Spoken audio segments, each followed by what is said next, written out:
Assalamualaikum warahmatullahi wabarakatuh. Perkenalkan, nama saya Novi Satria. Saya dari kelas PKO 2B. NIM saya 2005112293. Baiklah, di video kali ini saya akan menjelaskan sedikit tentang pengertian karya sastra Melayu klasik. Sastra Melayu klasik adalah sastra lama yang lahir pada masyarakat lama atau tradisional, yakni suatu masyarakat yang masih sederhana dan terkait oleh adat istiadat. Dalam karya sastra disebut bahwa sastra lama berkembang sebelum periode 20-an. Pada awalnya, bentuk sastra merupakan cerita rakyat yang disampaikan secara lisan dari mulut ke mulut turun-temurun. Menurut A. Ikram, dalam bukunya Filologi Nusantara, sekarang cerita rakyat ditulis dan diterbitkan menjadi buku seperti halnya cerpen atau novel. Sastra Melayu klasik sebenarnya merupakan karya sastra Indonesia yang dihasilkan antara tahun 1870 sampai dengan 1942 yang pada waktu itu dikembangkan di lingkungan masyarakat Sumatera seperti Minangkabau, Langkat, Tapanuli, dan daerah Sumatera lainnya. Orang Tionghoa dan masyarakat Indo-Eropa. Karya sastra pertama yang diterbitkan sekitar tahun 1870 masih belum bentuk syair, hakikat dan terjemahan novel barat. Serta sastra tersebut disebut sebagai sastra Melayu klasik karena sastra tersebut berkembang di daerah Melayu pada masa sebelum dan sesudah Islam hingga mendekati tahun 1920 di masa Balai Pustaka.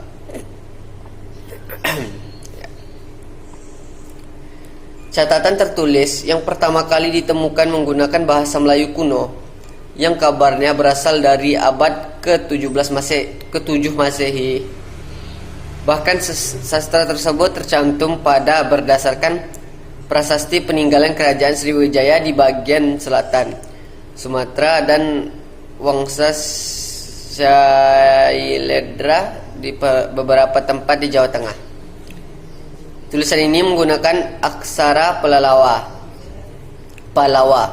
Selanjutnya, bukti-bukti tertulis lainnya bermunculan di berbagai tempat, meskipun dokumen kebanyakan mulai dari berasal dari abad ke-18. Ciri-ciri karya sastra Melayu klasik. Karya sastra Melayu klasik sangat jauh berbeda dengan karya sastra modern. Untuk mengenal apakah sebuah karya sastra merupakan karya Melayu klasik atau karya sastra modern, harus mengetahui ciri-cirinya. Untuk karya sastra Melayu klasik, ciri-ciri adalah anonim, bertema istana sentrik, bernilai budaya Melayu lokal, dan disebarkan secara lisan. Uraiannya adalah sebagai berikut.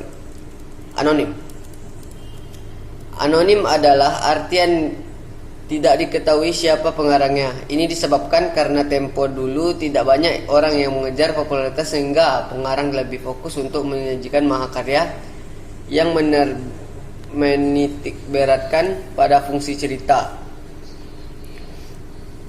Beberapa contoh dari karya sastra Melayu fisik pada umumnya terdapat di setiap cerita-cerita klasik, seperti Hikayat Hang Tuah, Hikayat Raja Indra, Hikayat Indra Bangsawan, Hikayat Maling Deman.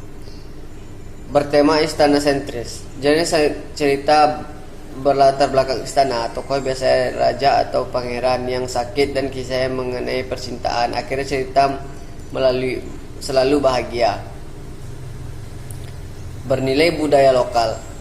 Ciri yang ketika dan karya sastra Melayu klasik adalah pencipta karya sastra Melayu klasik biasanya mengurus budaya lokal, sehingga dari cerita karya sastra Melayu klasik pembaca bisa mendapatkan gambaran moral masyarakat yang hidup pada zaman dulu, disebar secara lisan. Ciri yang terakhir ialah disebarkan secara lisan. Penyebab utamanya adalah pergerakan zaman dahulu sangatlah lambat jika dibandingkan dengan konvoi masyarakat di zaman modern ini. Oleh karena itu, penyebaran budaya dan cerita secara lisan lebih mempercepat tersebarnya cerita dibandingkan dengan menggunakan media tulisan. Selain itu, melalui budaya lisan, masyarakat juga mampu lebih intens memberikan nilai positif dan terdapat di dalam cerita, sehingga pesan moral yang terdapat di dalamnya akan tersampai kepada pendengar dengan lebih cepat dan efektif. Didaktis, memberikan pesan mendidik kepada masyarakat, baik pesan moral maupun pesan keagamaan atau religius. Tradisional, mempertahankan kebiasaan masyarakat zaman dulu atau adat istiadat. Klasik, imitatif, bersifat tiruan atau kebiasaan tiru-meniru yang turun-menurun. Universal, dapat berlaku di mana saja, kapan saja, dan di siapa saja. Jenis karya sastra Melayu klasik. Berikut ini terdapat beberapa jenis karya sastra Melayu terdiri atas 1. Berbentuk puisi. Karya sastra klasik dalam bentuk puisi juga memiliki berbagai macam jenis. Di antaranya adalah A. Mantra. Mantra adalah rangkaian kata yang mengandung rima dan irama dan yang dianggap mengandung kekuatan gaib, biasanya diucapkan oleh dukun atau pawang untuk melawan atau menandingi kekuatan gaib lainnya. Namun hakikat mantra itu sendiri adalah doa yang diucapkan oleh seorang pawang dalam keadaan trance atau kerasukan. Di dalam mantra yang penting bukan makna kata demi kata, melainkan kekuatan bunyi yang bersifat sugestif. Contoh mantra: pulanglah engkau kepada rimba sekampung, pulanglah engkau kepada rimba yang besar, pulanglah engkau kepada gunung guntung, pulanglah engkau kepada sungai yang tiada berhulu, pulanglah engkau kepada kolam dan yang tidak berrongga, pulanglah engkau pada mata air yang tidak kering, jikalau kau tiada mau kembali, matilah engkau. B. Bidal. Bidal adalah kalimat singkat yang mengandung pengertian atau kiasan dan membayangkan sindiran. Baca yang pertama. 1. Contoh bidal ungkapan.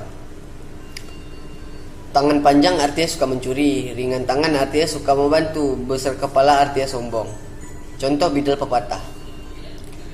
Anjing menyala tidak menggigit artinya mulut besar tetapi penakut. Besar pasak daripada tiang artinya besar pengeluaran daripada pendapatan. Contohnya bidal perumpamaan. Bagai durian dengan mentimun, artinya orang kecil melawan orang besar pasti akan kalah. Seperti kerbau dicocok hidung, artinya orang yang bodoh selalu menurut perintah orang lain. Contoh bidal tamzil. Ada ubi, ada talas, ada budi, ada balas. Contoh bidal ibarat. Bagaikan kerakap tumbuh di batu, hidup segan mati tak hendak, ibarat bunga segar dipakai layu dibuang. Contoh bidal kata arif. Senangkalah hatimu dengan menyenangkan hati orang lain. Sesekali mereka tetap merdeka.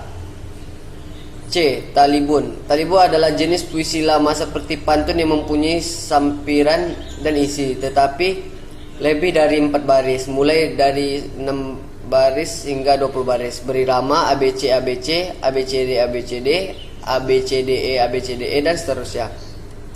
Contoh talibun. Kalau anak pergi ke pekan, you beli nak beli ikan panjang beli dahulu. Kalau anak pergi berjalan, ibu cari senak pun induk memang cari dahulu. Induk semang cari dahulu. D. Seloka.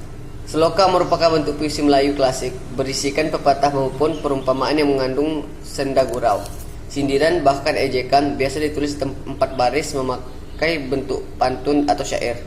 Terkadang dapat juga ditemukan seloka yang ditulis lebih dari 4 baris. Contoh seloka 4 baris.